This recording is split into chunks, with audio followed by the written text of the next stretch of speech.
Hey guys, how's it going? Welcome to Unit 4 Congress, Lecture 2, alright? Lecture notes pages 3 through 6, alright? And so let's get started really quickly. So we have kind of just an overview of the two chambers, right? The bicameral legislature created by the framers in Article 1 of the Constitution at the Philadelphia Convention, right? At which the Great Compromise took place, the Connecticut Compromise took place to appease southern and northern states, all right, as well as big and small states, right? All right, so a couple things. This is pretty just kind of nuts and bolts stuff, all right? But let's look at this thing. So a couple things. A term of Congress is 2 years, right? A term of Congress begins January 3rd of every odd-numbered year. So right now we're in the 113th Congress, and that's what? January until January 3rd, 2015. And January 3rd, 2015, we will have the 114th Congress as a basis of the presidential, the election in November, right? And then that January 2015, we have the new Congress come in, all right? And so every January 3rd, every odd numbered year, all right? Now, adjournment is when they end a term, right? And that's usually 2 years, and it will be 2 years for our purposes, all right? And then a session. So there's 2 one-year sessions within a term of Congress, all right? And then they have periodic recesses. They go home for winter break, they go home for Christmas break, they go home for summer break, they go home for break, all right? So again, we have bicameralism, right? 2 houses. And so a couple things is that the House was designed to be the pulse of the people, right? And one of the things we see is the framers had us directly elect them, right? Versus the other things we talked about in class the other day. Also that the House represents a smaller congressional district, right? A smaller region. We up in northern Nevada live in Congressional District 2, right? Okay. The other thing is they have 2-year terms, and so every 2 years the entire 435 House members are up for re-election, right? But as we'll see in the incumbency in just a minute, it's 90% re-election, 90% re-election rate in the House, all right? The other thing is, and this is just a tidbit right now, and just remember it as we get into how a bill becomes a law, but all revenue-generating bills, which is a tax bill, have to start in the House. And in particular, they have to start in the House Ways and Means Committee, which we'll get to later, all right? All right, now the Senate, again, was designed to be a little bit more removed from the people, and the reason they did that is they wanted some kind of, you want the ideas and the beliefs and the values of the masses through the House, and then you're still going to get them in the Senate, but by giving them a 6-year term, by only allowing 1/3 of them to be up for re-election at any one election, it creates stability, consistency, and maybe ideally some reason and logic rather than the passion or the impulse of the people at a moment, right? Okay. And again, senators represent an entire state at large, whereas members of the House represent just a congressional district, right? Okay. Now, the House, look at the size. We have 435, all right?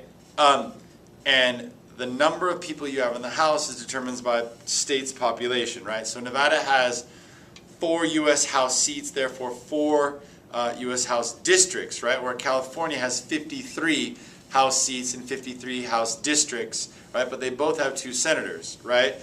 For 6 and 55 electoral votes, right? Now again, the trend is that people tend to be moving from the Frost Belt to the Rust Belt, right? Right around the Great Lakes and into Florida, Texas, New Mexico, Arizona, Nevada, California, the Sun Belt. So those guys are going to be gaining seats, as we'll see in a few minutes, all right? And again, terms are fixed, right? 2-year terms for the House, 6-year terms for the Senate, all right? They tried to pass term limits in the 90s. This was part of devolution revolution, all right? When they wanted to make term limits because they said, if people only care about getting reelected, they'll do things that get them reelected. But if they care about representing their constituents, maybe they'll do better things. And so they wanted term limits. They believed that people were being corrupt. This idea of incumbency was such a strong advantage. There was always the same people, never any new blood. But what the Supreme Court said is that in U.S. term limits v. Thornton, that term limits are unconstitutional. It's a violation of your freedom of speech to vote for whoever you want. All right? So no term limits. All right? Now, in the House, 25 years of age, 7 years citizen, and a resident of the state you run in. right? Now in the Senate, we got 100 people, 6-year terms, 30 years old, 9-year citizen, and a resident of the state in which you want to run for, right? Okay. Now, money. The 27th Amendment basically says they cannot get raises until the following term. So if in this 113th Congress, the Congress votes to give themselves a raise, it doesn't take place until the 114th Congress starts because, well, you know why. I mean, especially like in a recession, if members of Congress are giving themselves raises, the idea was, the 27th Amendment, you got to go home, get reelected, and tell your constituents, by the way, I gave myself a raise, right? And so it's got to have approval, all right? Now, the other thing is, there's just a couple other things. Legislative immunity. You cannot be sued for something you said while a member of Congress, right? Legislation you write as a member of Congress, you can't be sued for it, all right? And you can't be arrested or detained going to or from a session of Congress. Now, eventually when you get home, they can arrest you, right? But the idea behind this was they didn't want people being messed with if they were going to vote on something important and say their political enemies got them arrested or detained so they couldn't vote and change the outcome. All right? So yes, they can go commit a murder, they can go commit a crime, but if they're on their way to Congress, they can't be detained. But now if they're in the act of a crime, they can be detained. All right? It's just like they were trying to prevent some political skullduggery from going on. All right? All right, now again, membership, demographics. What are the demographics of Congress, right? Generally, they tend to be white, male, Protestant, upper middle class lawyers in their 50s. So think about the politics of that. All right, now we've definitely seen Congress become more diverse and more reflective of the American demographic, right? But the big thing is can the demographic that dominates Congress represent the demographic that is the United States? Right? That's kind of the question there. We'll have that discussion in class, all right? But let's move on to 5 and 6, right? Because I think those are the bigger deal. The incumbency, right? The incumbent is the person already in office, all right? Why do they have such an advantage, all right? We see re-election rates at 80 and 90%, all right? They're very rarely changed, right? Very rarely. Look at the data in 2008. We had a 96% re-election rate in the House, 90% in the Senate. So let's think about this. Think about the government shutdown. Think about the Affordable Care Act. Think about the government we exist in right now.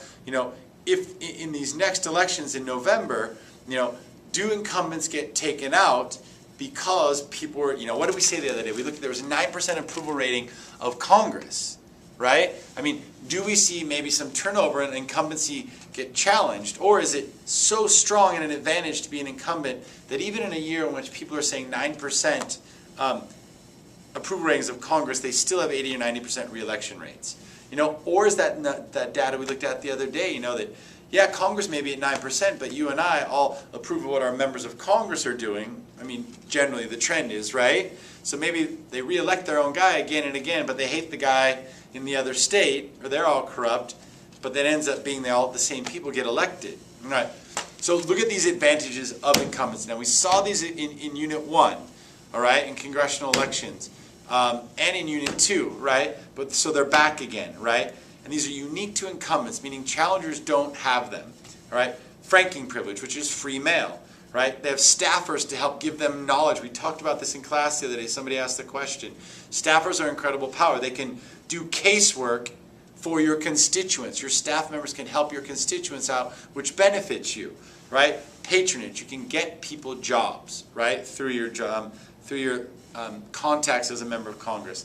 Name recognition. People know they're members of Congress, and name recognition is tremendously important when people go to vote if they're not informed.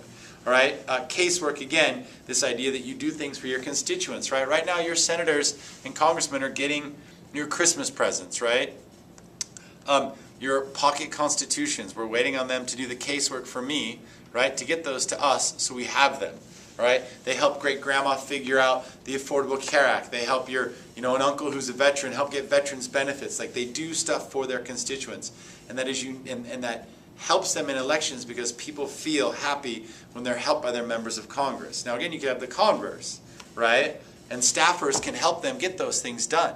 All right? And then money. We know that that incumbents who are likely to win tend to get political money because people that get political money want access. And you don't give access to people to lose. So if we have 80 to 90% re-election rate, they get more money than challengers do.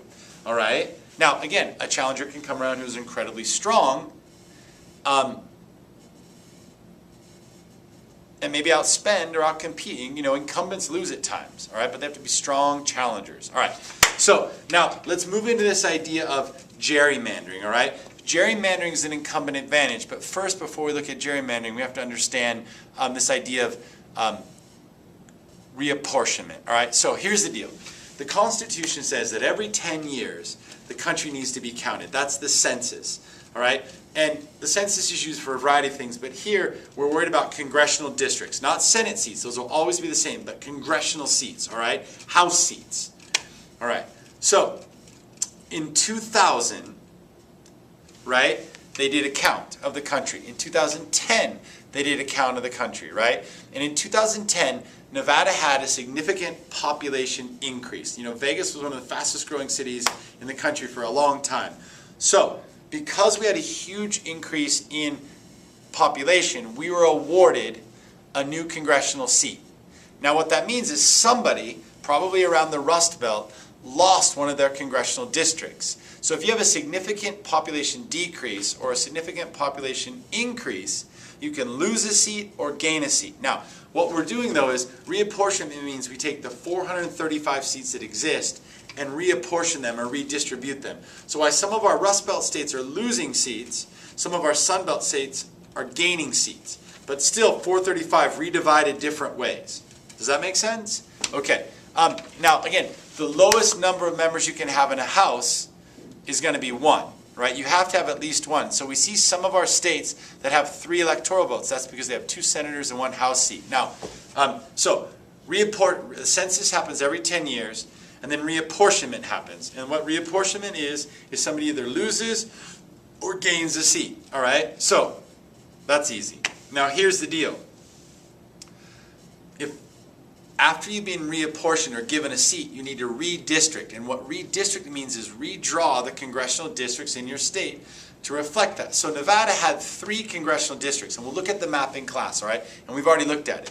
Once we got a 4th House seat in 2010 census, Nevada had to redraw the districts. Now, the people in charge of redrawing the districts is the state legislature. And the party in power of the state legislature gets to draw the lines. Now, it's kind of like a bill becoming a law, which you'll know a lot more about shortly. They have to draw a map and pass a map and approve a map, right? And our governor actually vetoed the original map that came out. And so we had to have this kind of group of people draw the map that everyone could agree upon, all right? Because we had Democrats in control of our state assembly and state senate, and they drew a map that Republicans didn't like, right? Because if you could think about this. So redistricting, ideally, you redraw the maps just to reflect the population. All districts have to be equal in population. But the way you draw the districts is the game. When you draw a district to benefit your party, it's called gerrymandering. All right? Gerrymandering is technically illegal. You're not supposed to draw a map to benefit your party, but it gets done. All right? It happens. Now, a couple of the ways, like think about this. If you were a party in charge of your state legislature, you would draw the map to benefit your party. How do you do that? Well, what is the demographic of the people that vote for your party? And what you do is you draw the map so that every district, if Nevada has 4 districts, you can draw that map to have an outcome in an election, have more Republicans than Democrats. You could probably also draw that map to have an outcome of more Democrats voting than Republicans, or more Democrats voters than Republican voters, and therefore the Democratic candidates would win, right? But if you're the party in the minority in the state legislature, you're going to fight like crazy at this census to make sure that your party is represented as best can be in those districts, because those last for 10 years. Now think about this as an incumbent advantage for a minute. If the Democrats are in charge of a state legislature, they then get to be the majority party in drawing the lines. They will draw lines that benefit a member of Congress, because they'll draw the lines that best reflect their party, so their party can get reelected again and again and again. Right? So the numbers are stacked. There's more Ds, or if it's Rs, more Rs than Ds, and they always win in a district if it's drawn that way. And it's interesting, looking at our new congressional districts, they are equal in population, right? And it's interesting is that we have a split delegation to Congress. We have 2 Republicans and 2 Democrats. So those lines were drawn fairly demographically even, reflecting the moderate, kind of political nature of Nevada. All right? All right, so census, then reapportionment. Once reapportionment happens, the state legislature, if you gained a seat, if you didn't gain a seat, then you don't draw, right? If you didn't lose a seat, you don't redraw districts, only if you gained or lost. Then redistricting. One of the ways you can play around with redistricting is by gerrymandering, all right? Now, there's a couple ways you could do it. Think about it. You could pack or you could crack. Look at that. You guys, it makes sense. Packing and cracking is a form of redistricting or gerrymandering. If you pack a district full of your party's voters, the demographics, you'll win. If you crack the opposing party into, so they're always the minority in every district, they will always lose and you will always win, all right? Now, the packing is a little bit different. Think about California. It's got 53 districts, right? And one of the things you will say is like, can I draw lines? We're going to draw these lines in class, all right? We have a little activity. So that I win every congressional district in a state. Now, maybe you can, maybe you can't. But if you feel like there's some regions where you just can't draw the demographics to benefit your party, you can say, okay, we're going to give the opposing party a couple districts. We'll pack their party here, so they may be the majority in that district, but they're the minority in the rest of the districts. All right? Look at it and think about it, and we'll do it in class, all right? Now, there's a couple things that gerrymandering does. The party that draws the lines, their party stays in power in Congress, right? Safe seats are created for incumbents, which makes it harder for challengers, right? If there's a district drawn that has more Republican voters than Democratic voters, it's going to be hard for a Democrat to win, and vice versa, all right? Now, we're going to get some funky shaped districts, all right? You're going to see that, all right? You're going to see that. Now, let's look at the Supreme Court for a minute. We have 4 court cases. The first 2 are really important. Baker v. Carr, 1 man, 1 vote. All that means is that every district in a state has to be equal in population. You can't have one district with 400,000 people and one district with 1,000 people, all right? That's called malapportionment, where one is at 1,000 and one is at 300,000, all right? Now, Westbury v. Sanders. So here's the thing. Baker v. Carr applied the principle of 1 man, 1 vote to state legislative districts, the Nevada State Assembly lines, and we'll look at those in class. What Westbury v. Sanders says, it comes along in 64, 2 years later, it applies the same idea of preventing malapportionment to U.S. House seats. So Westbury v. Sanders says U.S. House districts have to be equal in population. Yeah? Baker v. Carr first established that idea of 1 man, 1 vote at state legislative districts. And I'll show you the maps in class if that's a little unclear, right? Just think federalism. We have state legislatures and the federal legislature, all right? 2 different district lines. All right. Now, finally, get malapportionment. Okay, a couple other things that the court said. They have to be equal in population. The lines have to be contiguous, meaning touching. You can't draw a circle here, a circle here, a circle here, a circle here, and go. District 1. Not touching. And we'll see that in class when we draw the lines, okay? It also prohibits racial gerrymandering. Right? There was this movement kind of in the 90s where they said, look, Congress is predominantly white male Protestant lawyers over 50, right? Can we draw some congressional districts that reflect some of the minorities within our society? And so what people said is that was basically racial, that was, you were drawing lines to benefit one race group, right? And it was ruled unconstitutional in Shaw v. Reno. Right? So here's the deal, though. Miller v. Johnson comes along after Shaw v. Reno and says, race cannot be the primary factor when you draw the lines. So think about it. What Shaw v. Reno said is, okay, I have the pen, I see the map, I want to draw a line that makes more minority groups living demographically in this district, so they'll elect that demographic to Congress than any other group. I'm purposely doing it. Shaw v. Reno said no. Now here's the deal. In parts of our country, you're going to draw lines and you're going to create a majority-minority district, which means there'll be a majority of minority groups within it, demographically. What Miller v. Johnson says is you can do that as long as you didn't intend to draw those lines to racially gerrymander. Now again, you're going to have to prove that. All right? And now that's it for now. All right? Okay. Have a good day. I'll see you in class.